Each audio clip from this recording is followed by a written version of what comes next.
এটা দেখে অনুপম গাড়ি থেকে নেমে মুখোমুখি দাঁড়ালো। তারা দুজনই দুজনকে দেখে চমকে ওঠে।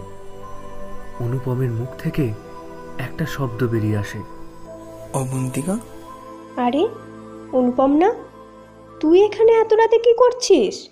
আরে সেরকম কিছু না, গাড়ির সমস্যার জন্য আটকে গেছি রে এখানে। ও, এই ব্যাপার। আর বলিস না, আমারও কদিন আগে ঠিক সেম প্রবলেম হয়েছিল। এই ঠান্ডায় এখানে দাঁড়িয়ে থাকার থেকে আমার সঙ্গে চল, এই পাশেই তো আমার বাংলো। কি রে, আর কতক্ষণ অপেক্ষা করবি এইভাবে? গাড়ির মেকানিকের আসতে ভোর হয়ে যাবে। তার থেকে বরং আজ রাতটা তুই আমার বাংলোতে থেকে যা। কিন্তু কোনো কিন্তু নয়, চল আমার সাথে।